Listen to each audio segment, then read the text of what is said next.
नमस्कार साथियों, स्वागत है आप सभी का आर्यन ऑनलाइन प्लेटफॉर्म पे। और आज हम डिस्कस करने जा रहे हैं आरपीएससी जो भी एग्जाम्स ले रही है उसमें जो आज फर्स्ट पेपर हुआ है 17 अक्टूबर का जनरल स्टडीज़ का जीके का जो पेपर हुआ है उसको हम आज सॉल्व करने जा रहे हैं। तो शॉर्ट में मैं आपको प्रश्न का बताऊंगा और आप उसमें आंसर बताऊंगा और आप उसको टैली कर लीजिएगा, क्योंकि सब सीक्वेंस में अलग अलग नंबरिंग आती है, सब सीरीज में अलग अलग नंबरिंग आती है। तो एक सवाल गणित का है, गोले के अर्धव्यास को बढ़ाने पर प्रारंभिक त्रिज्या का मान कितना उसका बढ़ेगा? तो 12.5 मीटर इसका करेक्ट आंसर है। 12.5 मीटर त्रिज्या का मान कितना होगा? प्रारंभिक त्रिज्या का मान, रेडियस 12.5 मीटर। सेकंड क्वेश्चन, 1857 रिवोल्ट के समय राजस्थान का एजीजी कौन था? तो जॉर्ज पैट्रिक लॉरेंस। 1857 रिवोल्ट के समय राजस्थान का एजीजी कौन था? तो George Patrick Lawrence. This is the correct answer. माध्य माध्यिका बहुलक, इसका जो आंसर है ऑप्शन ए का रहेगा 1/3, 1/2 इसका करेक्ट आंसर है।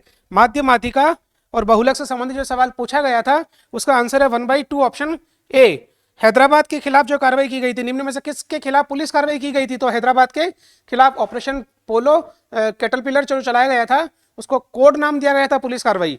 तो ये पुलिस कार्रवाई का जो कार्य किया गया था वो हैदराबाद रियासत के खिलाफ किया गया था। कालीबंगा उत्खनन कार्य जो हुआ है वो कितने स्तरों में हुआ है? तो कुल 5 स्तर में हुआ है। 2 और 3 स्तर, 2 और 3 स्तर ये चरण रहे हैं और टोटल 5 स्तर रहा है। राणा सांगा के बाद मेवाड़ का शासक कौन बना है? तो खानवा युद्ध के बाद, राणा सांगा के बाद राणा रतन सिंह जी मेवाड़ के शासक बने हैं। मेवाड़ में कौन सा नृत्य है जो लंबे समय तक चलता है? तो इसका आंसर है गवरी, जो 40 दिन तक ये नृत्य चलता है।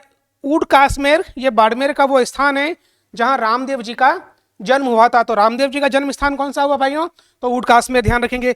कालिदास की कौन सी रचना नहीं है? तो मृच्छकटिकम नहीं है, शूद्रक ने लिखी थी ये। सबसे बड़ी संख्या कौन सी है? मैथ्स का एक सवाल था, तो 0.8 का whole square. This is the correct answer, 0.8 का होल स्क्वायर। एक चेरी जो एक दिन हमारे मुंह में गिरेगी, 1851 ईस्वी की बात है। यह स्टेटमेंट किस रियासत के संदर्भ में, अवध रियासत के संदर्भ में किसने दिया था? इसका आंसर है लॉर्ड डलहौजी। क्या आंसर है साथियों इसका? लॉर्ड डलहौजी। तो एक चेरी जो एक दिन हमारे मुंह में जरूर गिरेगी, 1851 की बात है। अवध के मामले में ये लॉर्ड डलहौजी ने कहा था। कौन सी सैनिक छावनी नहीं थी 1857 रिवोल्ट के समय राजस्थान में? इस सवाल का सही आंसर है साथियों टोंक। यहां पर सैनिक छावनी नहीं थी। चांदी के पंचमार्क जो सिक्के मिले हैं, 8 पंचमार्क सिक्के, जो प्राचीन भारत की मुद्रा है, आहत सिक्के या पंचमार्क सिक्के, ये कहां से प्राप्त हुई है? तो बैराट से। कहां से प्राप्त हुई है? तो ये बैराट से। तो 8 पंचमार्क चांदी के सिक्के कहां से प्राप्त हुए हैं? तो बैराट से। अब नेक्स्ट जो मैथ्स का सवाल था, इसमें एक्स और वाई का मान निकालना था। तो जो एक्स का मान है वो है 17/6 और जो वाई का मान है वो निकलेगा 7/6। ये एक सरसमीका थी, एक समीकरण का सवाल था जिसमें ये इसका आंसर होगा। बेलन बनाने में कितने सिक्कों की आवश्यकता होगी? कि भाई छोटे छोटे से सिक्के हैं, उनको कितने इतने ऊंचाई तक का बेलन बनाना है? तो इस प्रश्न का जो सही आंसर है वो है 640। तो साथियों कितने सिक्कों की आवश्यकता होगी? 640, यानी कि बेलन बनाने में 640 सिक्कों की आवश्यकता होगी। मत्स्य संघ में कौन कौन सी रियासतें थी? तो ABCD, मत्स्य संघ में ABCD, अलवर, भरतपुर, करौली और धौलपुर, ये 4 जो थी वो मत्स्य संघ में शामिल रियासतें थी। फिर एक पासा का सवाल आया था, घन पासा का, कि भाई 1 के विपरीत कौन सी संख्या होगी? तो 1 के विपरीत संख्या होगी साथियों 5। 1 के विपरीत कौन सी संख्या होगी? तो 1 के विपरीत संख्या होगी 5। इसका सही आंसर है 5। फिर 2 महिलाएं, 2 पुरुष 5 महिलाएं किसी कार्य को 4 दिन में करते हैं और 4 महिलाएं और 4 पुरुष उस आदमी को 3 दिन में करते हैं। तो एक महिला उस काम को कितने दिन में करेगी? इस सवाल का सही आंसर है साथियों 36 दिन, ऑप्शन ए 36 दिन। यह आपको ध्यान रखना है। तेजा जी की पत्नी का क्या नाम है? तो पेमल, आप सबको जानकारी है। और रीजनिंग का जो सवाल आया था तो इसमें ऑप्शन आ जाएगा, इसमें 4 EB की पौत्र या पोत्री है। EB की पौत्र या पोत्री है। यह आपका रिश्ते वाला जो सवाल था उससे संबंधित हो जाएगा। भारत सेवक समाज वो संस्था जिससे 3 लोग जुड़े हुए थे, एस शास्त्री जी, एन.एम. जोशी जी, देवधर जी और हृदयनाथ कुंजरू, ये सभी लोग जो हैं वो चारों लोग किस संस्था से जुड़े थे? तो भारत सेवक समाज से। आपको ध्यान रखना, बारदोली के नेता कौन था? तो सरदार वल्लभ भाई पटेल जी थे भाई। बारंबारता का जो सवाल था कि भाई कितनी बारंबारता है, 17 की बारंबारता 15 से कितनी अधिक है? तो 4 अधिक है, ये इसका आंसर होगा। संख्या कौन सी है? 4 अधिक है। 17 की बारंबारता 7 है, 15 की बारंबारता 3 है, इन दोनों का जो अंतर हुआ 7 - 3 बराबर 4, तो 4 बारंबारता अधिक हो जाएगी। हुमायूं के समय ईरानी चित्रकार जो आया था उसका नाम है आका रिजा। चित्रकार का क्या नाम है साथियों? आका रिजा, this is the correct answer, आका रिजा। 5 आर में से एक है, तो जो 5 आर जो है उसमें पहला रिसाइकिल होता है, फिर रिपर्पज होता है, रीयूज होता है, रिड्यूस होता है, रिफ्यूज होता है। तो इसमें सही जो आंसर है वो रिफ्यूज हो जाएगा,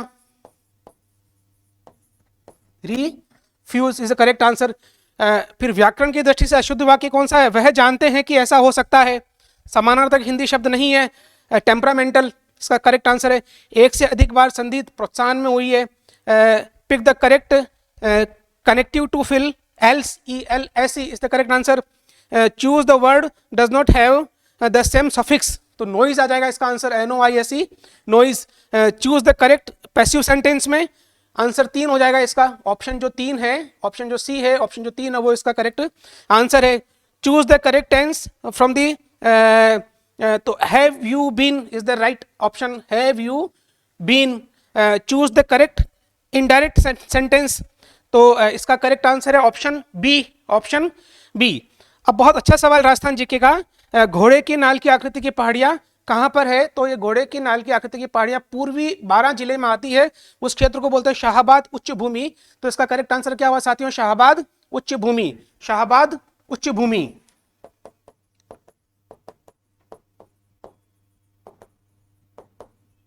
ये घोड़े की नाल की आकृति की जो पहाड़ियां हैं, घोड़े की नाल की आकृति का जिला वो एक अलग है जो चित्तौड़ होता है, बाकी घोड़े की नाल की पहाड़ी जो है वो शाहाबाद उच्च बेसिन में पाई जाती है, जो कि पूर्वी 12 का एक भाग है। राजस्थान फिल्म व पर्यटन प्रोत्साहन नीति, कुछ डाउट्स है इसके बारे में हम बाद में बात करेंगे। लोकसभा वक्ताओं का जो क्रम है उसमें सरदार हुकुम सिंह, बलिराम भगत, R.S. हेगड़े और रबी रे, option 3 is the correct answer, ध्यान रखेंगे। टीबी रोगी, राजस्थान निक्षय संबल योजना, राजस्थान निक्षय संबल योजना ये नाम रखा गया है। फिर उसके बाद एक समग्र शिक्षा अभियान, this is the correct answer next question का, समग्र शिक्षा अभियान। और उसके बाद संवेग की बात आती है। एक सवाल है कि भाई एक इतने वजन का व्यक्ति इतने वजन की गाड़ी में जाता है, इस स्पीड से गाड़ी रुकी हुई है, तो उसका अब बाद में क्या उसका वो होगा? तो इसका करेक्ट आंसर है वेग जो होगा वो 5.45 मीटर पर सेकेंड, 5.45 मीटर पर सेकेंड। संवेग संरक्षण के नियम से इसको करेंगे। सर्वाधिक साक्षर जिले जयपुर, झुंझुनू, कोटा, कोई दिक्कत नहीं इसमें। कच्चे तेल में राजस्थान का देश में जो है वो 20% से अधिक का प्रोडक्शन हो रहा है भाई। आयोग और उसका गठन, तो ऑप्शन 4 सही है इसमें। योजना आयोग 1950 में बना था, वित्त आयोग 1951 में, सतर्कता आयोग 1964 में और विधि आयोग 1955 में इनका गठन हुआ था। आरटीई 2009 जो है उसमें धारा 10 इज द करेक्ट आंसर, धारा 10, ऑप्शन सी, धारा 10 इसका करेक्ट आंसर है। देवगढ़, उदयपुर, राजगढ़, अजमेर में क्या कौन सा वो मिला है? तो पन्ना मिला है भाई। पाठ्य पुस्तक मुद्रण वितरण कार्य राजस्थान राज्य पाठ्य पुस्तक मंडल द्वारा होता है। कक्षा 1 से 12 तक की किताबें छापी जाती है। भारतीय अंतरिक्ष इसरो जो ठोस रॉकेट बूस्टर का स्थितिक परीक्षण किया गया है उसमें नाम आता है HS-200, HS-200, HS-200, option A सही है भाइयों इसका, HS-200। राष्ट्रपति की आपातकालीन शक्तियों के बारे में कौन सा कथन गलत है? इसमें गलत कथन पूछा है, तो इसमें करेक्ट आंसर है राज्य विधायिका द्वारा पारित विधेयक को राष्ट्रपति के विचार के लिए भेजा जाता है। केवल बजट संबंधी विधेयकों को ही राष्ट्रपति के पास भेजा जाता है, सभी विधेयकों को नहीं भेजा जाता है। तो ये जो स्टेटमेंट है ऑप्शन 3 जो है वो गलत माना जाएगा। कौन सा हार्मोन अग्नाशय रस में होता है? तो रिलैक्सिन हार्मोन जो है option C is the correct answer, relaxin. शीतकालीन ओलंपिक बीजिंग में भारत ने बहिष्कार किया, और भारत ने बहिष्कार करने का कारण था गलवान सैनिक जो था चीनी, उसको ध्वजवाहक बना दिया, तो भारत ने इसका विरोध व्यक्त किया। तो इसमें ऑप्शन सी सही है, ऑप्शन 3, इसमें ए और बी दोनों कथन सही माने जाएंगे। चंबल में मही नदी का उद्गम राजस्थान से नहीं होता है, हमें पता है। टाइगर रिजर्व जो है वो सभी हैं, इसमें कोई दिक्कत नहीं है। पशु गणना 2019 के अनुसार राजस्थान का जो पशु संख्या की है वो 568.01 लाख 568.01 लेख। न्याय मेरे द्वार, ये राष्ट्रीय विधिक सेवा प्राधिकरण के द्वारा जो मोबाइल ऐप लॉन्च किया गया है उसका नाम रखा गया न्याय मेरे द्वार। इन्वेस्ट राजस्थान 2022 कहाँ हुआ है? तो जयपुर में हुआ है, ये सभी को पता ही है। राजस्थान स्टेट ओपन स्कूल का स्थापना 21 मार्च 2005। ध्यान रखना, निशुल्क एवं बाल शिक्षा का अधिकार अधिनियम 2009 ये 1 अप्रैल 2010 को लागू हुआ था। 1 अप्रैल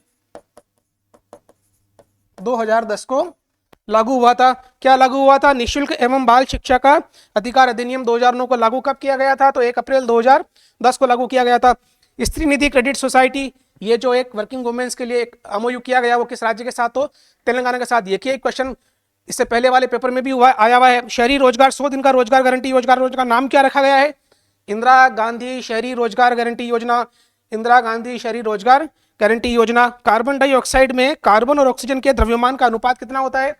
तो कार्बन और ऑक्सीजन के द्रव्यमान का अनुपात होता है 3:8, 3:8। ये आपको ध्यान रखना है। प्रधानमंत्री प्लस मंत्री 15% से अधिक नहीं होंगे। ये कौन सा संविधान संशोधन था कि भाई एक मंत्रिमंडल में प्रधानमंत्री सहित स्टेट में भी और सेंट्रल में भी इससे ज्यादा नहीं हो सकते? तो 91वां संविधान संशोधन। मोठ, बाजरा, ज्वार किस प्रकार की फसलें हैं? तो खरीफ की फसलें हैं।